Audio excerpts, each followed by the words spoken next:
KCAA.com. KCAA.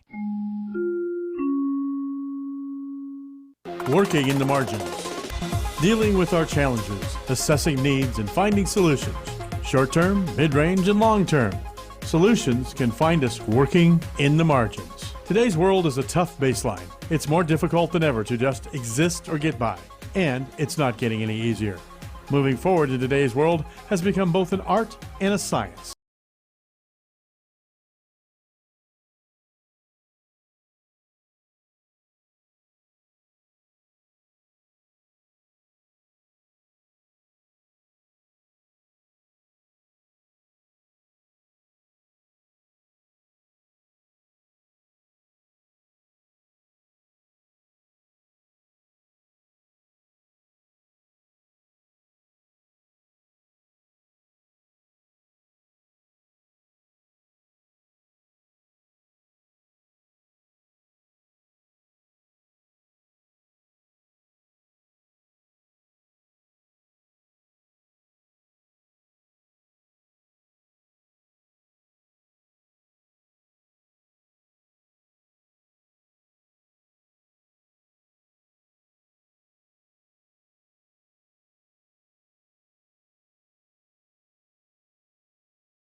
I am having an awesome time talking to Miss Becky and Mr. Robert from the Teamsters. Robert's a communications coordinator, and Becky is a training center director. The reason that we, as I mentioned before we went to break, we hooked up was because I work with a program that has. We work with reentry clients, human trafficking clients, domestic violence clients, and we need. Sometimes their conditions of release call for them to have to find work right away, and a lot of the time they're not ready.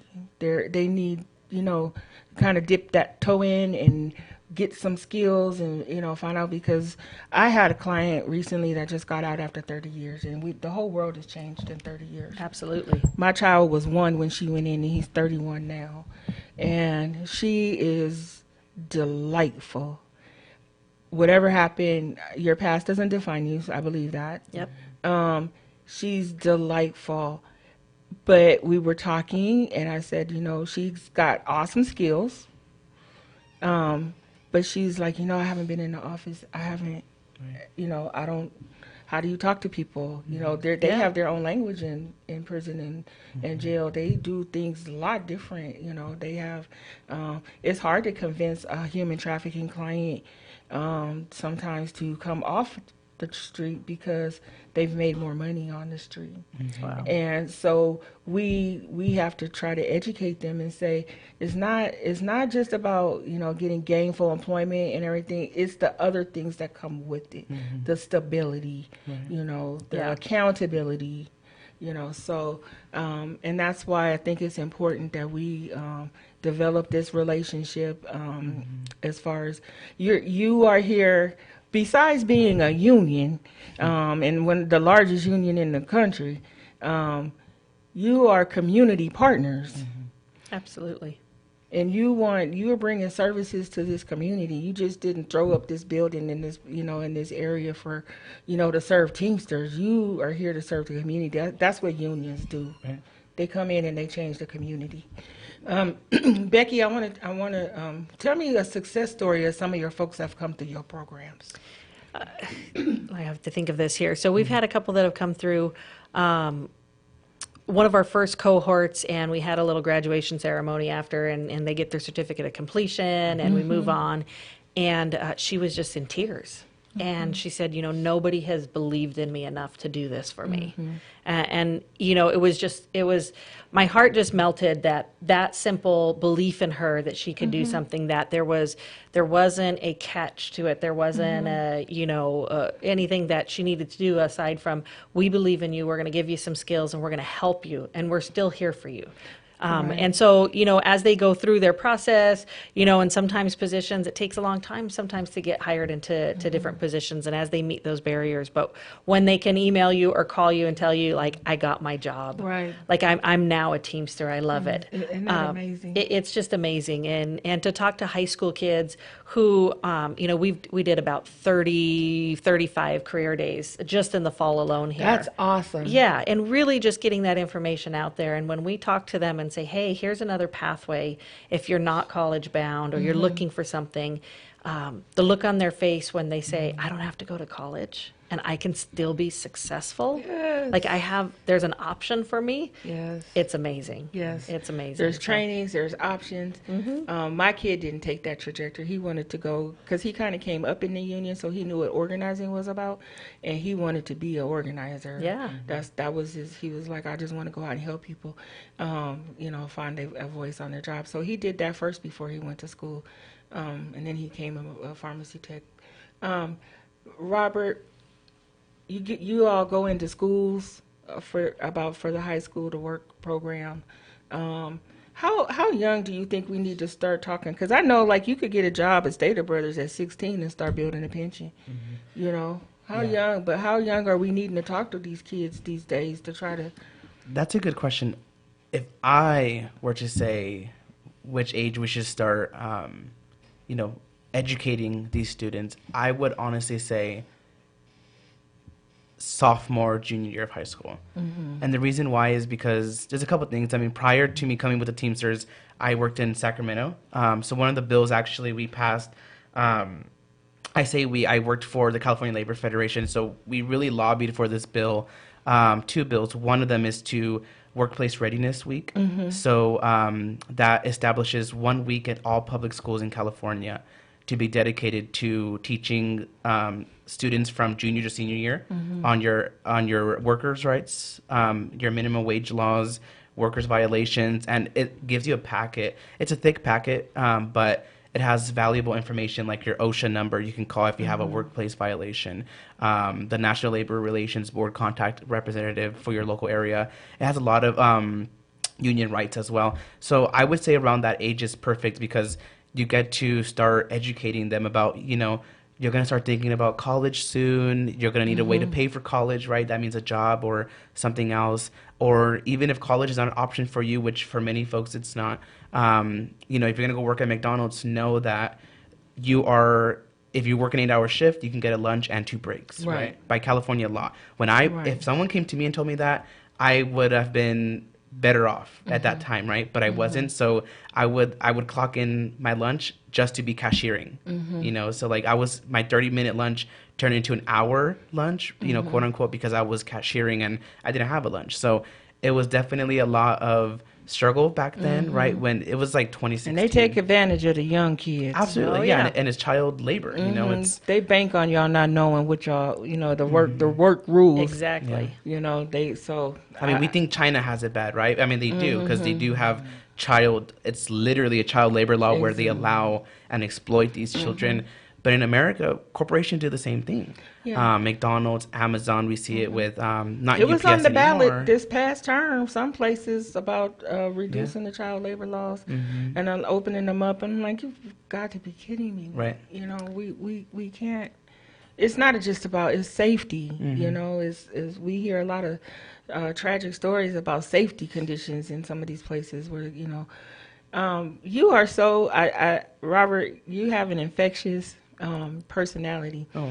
And when I first met you, I felt like I already knew you, and I was just like, we're gonna be fast friends. We're gonna, because you're doing what I hoped I had been doing at your age.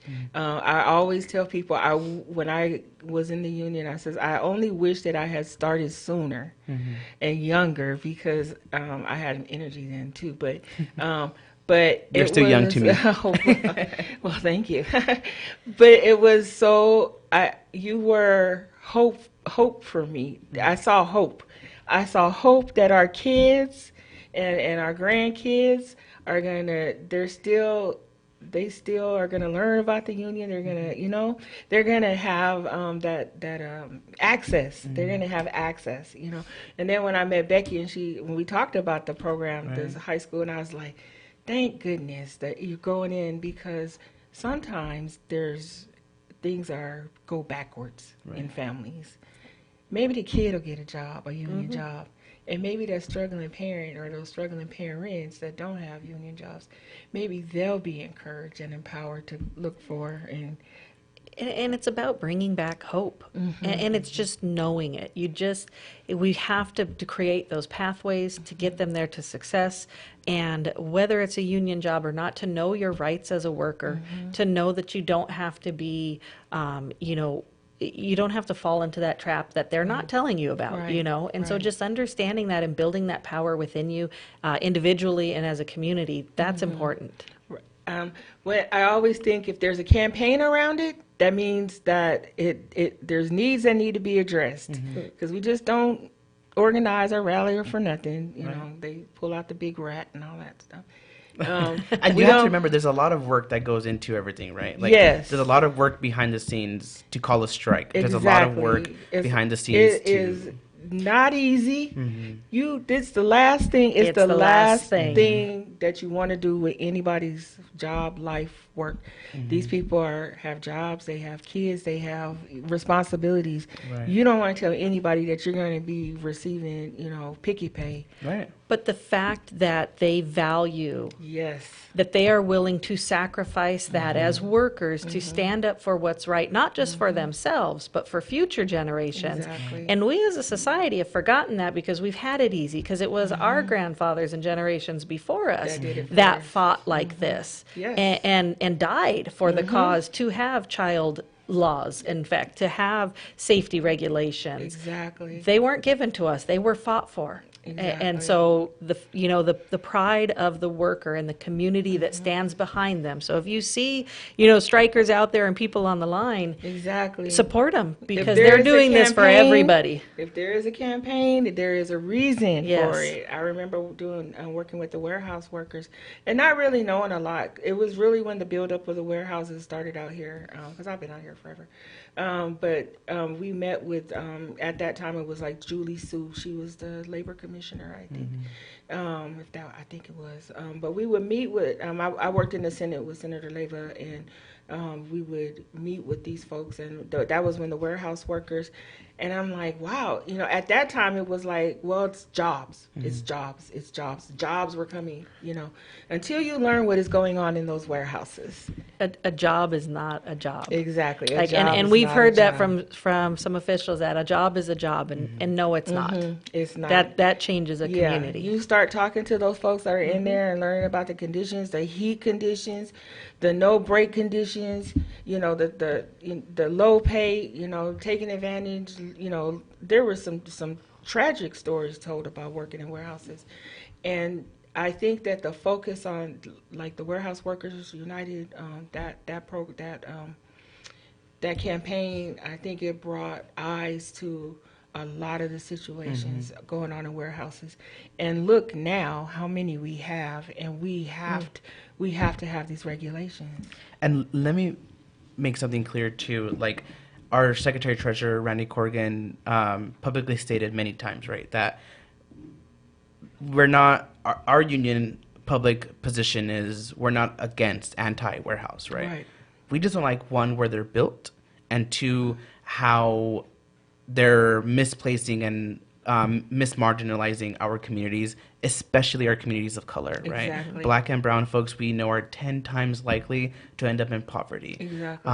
And that's that's what our Secretary Treasurer always likes to say, is that like that's why we have things like our training center where look, if you get, the likelihood is 90% of our students here are going to work in warehouses, right? It's not like we think warehouses should be abolished and all this other stuff. No. It's just, it's fine if you want to go do that labor in that warehouse, totally fine. Just know your rights. Know that Know that your warehouse rights. could be unionized. Exactly. Know that you can get more than $15.50 for doing a billionaire's job, right? And a lot Right. of these billionaires commit white collar crimes, so it's Exactly. like we're working for these white collar crime syndicates, and we're not getting the respect we need, right? And that's higher pay, better wages, and benefits. Benefits is key. And demand a community benefit agreement. Yes. If the warehouse is coming in and they're saying that it's going to benefit the community, put that in writing. Put it in so writing. it does. So it's PLAs, it's the environmental issues. Yes. It's more than just the job. There's a lot that goes with it that needs to be addressed. Yes. And is getting pushed away, and unfortunately these communities are suffering for it. Exactly. You all were at City Council a couple of weeks ago, I believe. I know there was an issue with the PD. I'm gonna let y'all work that out. And Updates. but you all were there, and you were talking about the work that is coming into San Bernardino to be done, making sure that we hire from within San Bernardino, that we use our local talent, our local workers in order to build these projects. It makes sense. You have projects, folks, out there. You use the folks that live here to build them, that are good, union, well-paid, livable wage jobs. They are going to spend that money back here in the community. Right. Yeah. So I've never understood that disconnect, but that is vital to the survival of our communities, is that folks be able to live, work, and spend where they Yes. live. We'll add one more word to that: live, work, play, and live, and Yeah, spend, and right? play, yes. Because it's like our kids. Right. Right. What comes after me and Becky and you? Exactly. Right. It's like Because me and Becky, we, you know, We're on our way we got out. plans. we need someone to run a training center. Yeah. Yes. So yeah, and all those points, are all valid, and I think definitely one thing at 1932 that we try to do is not only are we a union, but we're also a service to others, right? Yes. Not just as training center, we have the Teamster Advantage, right? Yes. Where, just like you said, spend locally. A lot of these, if you spend at these, our Teamster Advantage network is made over 200 small local businesses in the San Bernardino area. Over 1,000. Over 1,000, sorry. Yeah, 1,000. even better. Over 1,000 small businesses. And that's from coffee shops to restaurants to bookstores, right?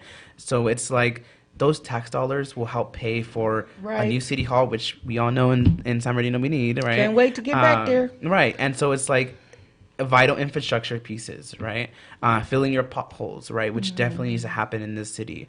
And it's not just this city. Each city has its problems, right? Yes. But because we live or we work in San Bernardino and this great radio station is hosted here, we like better improvements and better spending of our tax dollars, right? Because we work Exactly. hard for our money. $1 is $1, and you can't buy anything with $1 these days. Not even that pen.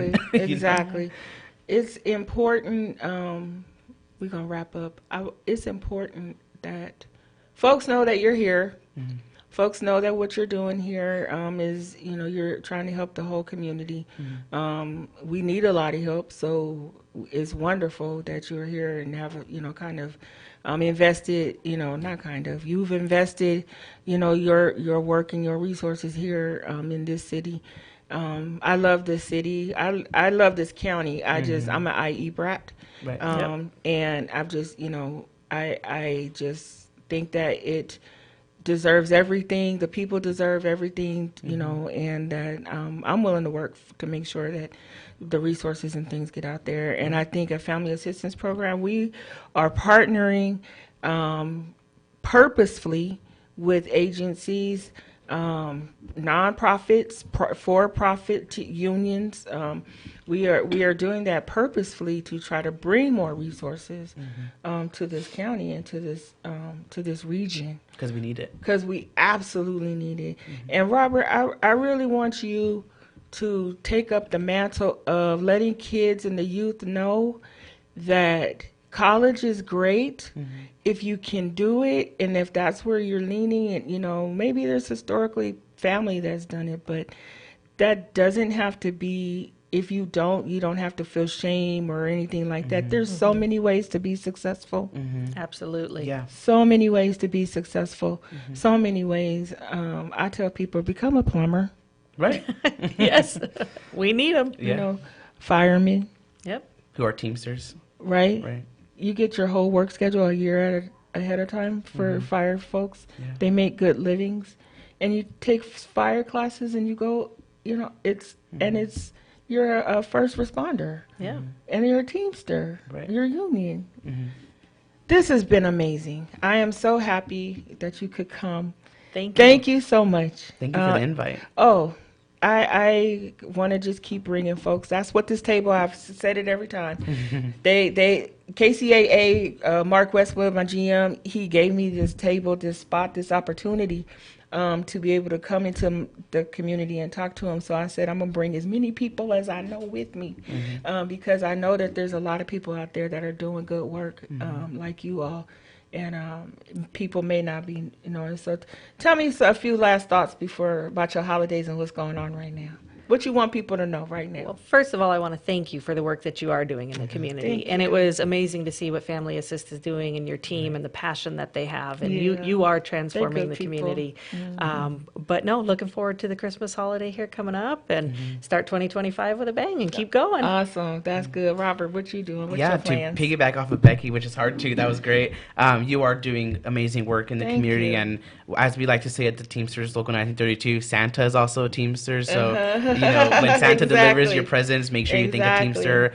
If you get an Amazon box this week, and hopefully it's not delayed, but if it is, sorry, because these workers are walking off the job, demanding recognition, demanding for a little bit about what we have, right? Exactly. So to thank them too, and happy holidays, and Yes, it's a thank pleasure you. to meet community partners like you, and let's work together Definitely. to see how we Absolutely. can transform. We're going to society. keep it going, Thelma. So we're going to take a break. We're going to come back, and I'm going to give you some resources, folks, and then and wish you Merry Christmas. We'll be right back.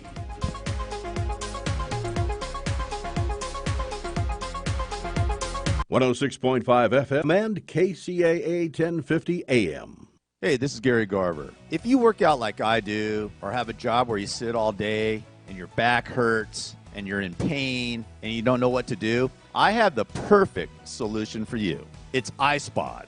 iSpod Active is form-fitted compression wear with pockets that fit ice-cold gel packs called FlexPods. These FlexPods fit around your joints, ensuring maximum pain relief. I use it all the time because I'm always active, playing golf, working out, fixing up my place right now, and I put it on in the evening around my back, and it gives me maximum pain relief. It's amazing. You have to get it if you're in pain. To find out more about iSpod, go to iSpodActive.com and get yours today. This week, they are having a flash sale where you can save 25% off by using the promo code KCAA. Plus, they have free shipping. Go to iSpodActive.com. You're going to be pain-free, and you're going to love it. It's a bird! It's a plane! No, it's Super Roth! Okay, a gimmicky opening for a commercial about Super Roth Universal Life Insurance, but I'm sure it got your attention. Now, what is a Super Roth, you ask?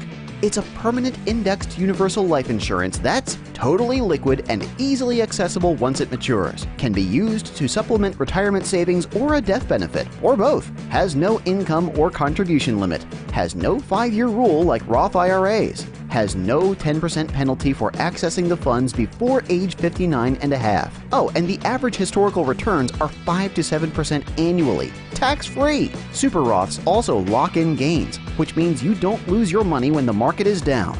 Sounds incredible, right? Sounds super?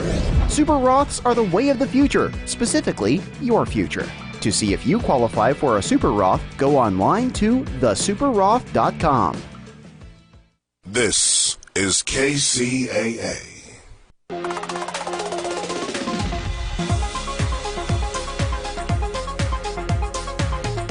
Welcome back, San Bernardino, Inland Empire. This is Shazette with Working in the Margins. We're here on KCAA 1050 AM, 106.5 FM. This is a Family Assistance weekly radio show podcast. It generates a podcast too. It's on YouTube. I usually share it out as soon as my engineer gets it going and done. I share it out so everybody can see the podcast. So I have some resources there's a few left before Christmas, some giveaways here in San Bernardino or in the IE. I say the IE because sometimes it's Riverside and sometimes it's like Moreno Valley, things like that. So, but let's see. So there's one. Oh, shoot. So there's one today. It's going on right now, 1:30 to 4 at the Bloomington Community Health Center at 18601 Valley Boulevard, Bloomington, California. And it's today from 1:30 to 4. There is December 21st. It's at the 459 Center Street, High Grove. I'm trying to see the agency. Oh, it's B Ministries, Be Part of Change Ministries. That's what it is. Be Part of Change. If I just rolled up the little message, and I would be able to see. Hold on a second. There we go. Okay. And it's called Be Part of Change. And it's the 11th annual Christmas toy drive, Saturday, December 21st, 11:30 to 2:30, and it's at 459 Center Street in High Grove.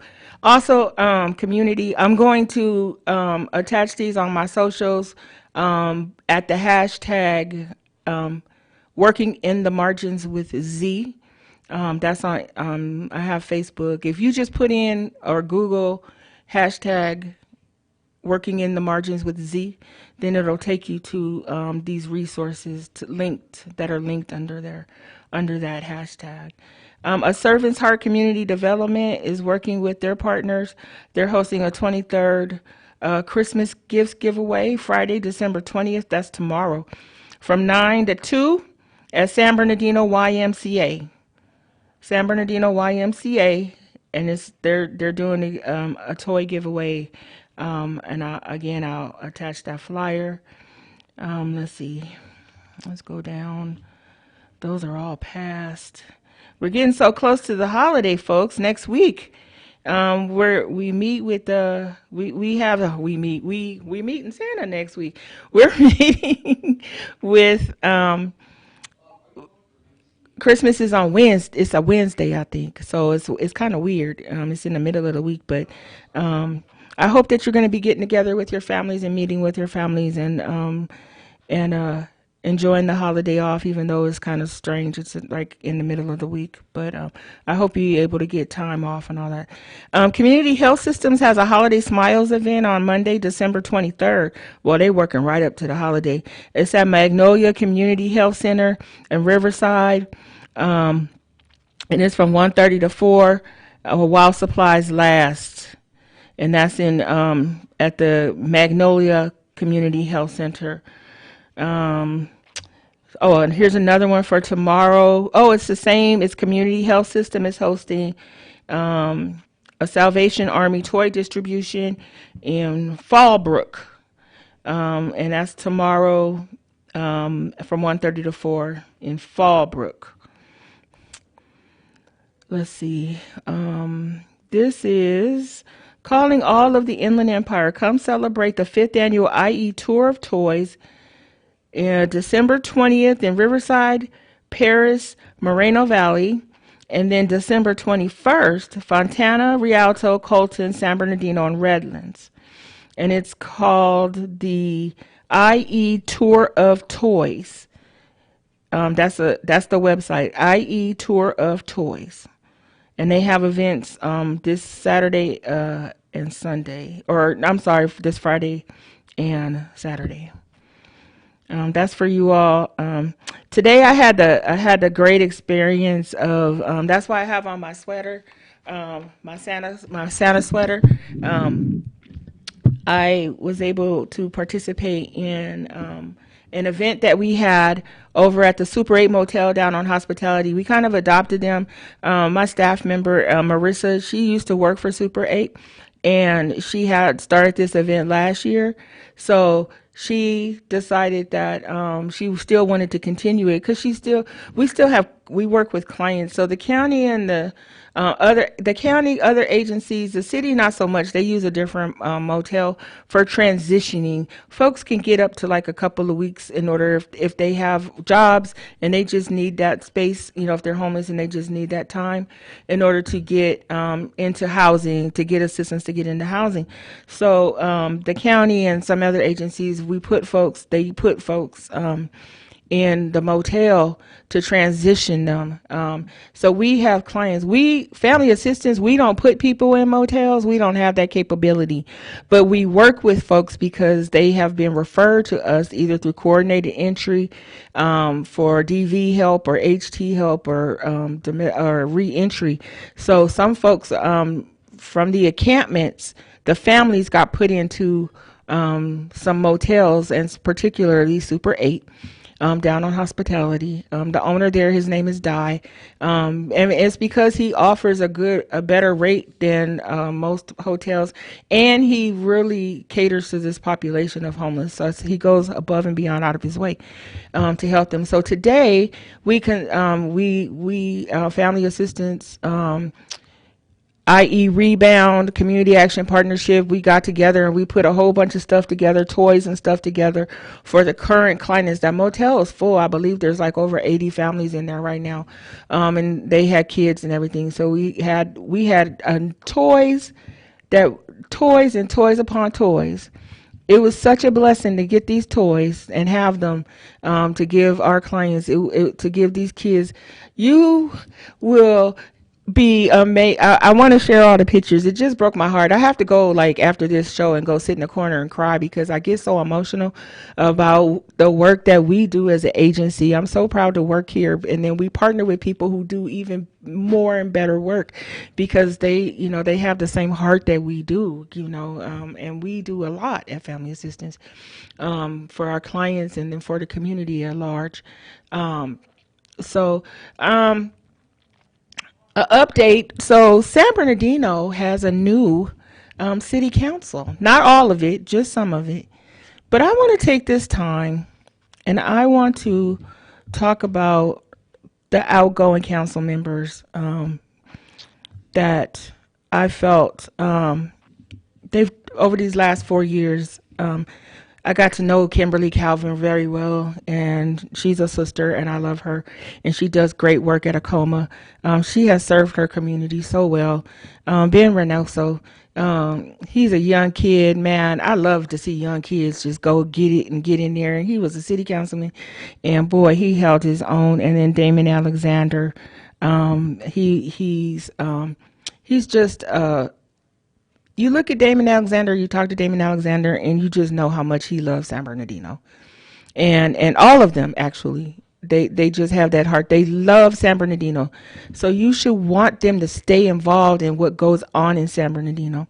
But I want to wish the newly elected council members, Treasure Ortiz, Mario Flores, and I'm sorry, there was a young lady. I want to make sure I say it. Kim Noss. I think it's Noss, Knaus. She's council member for Ward 5.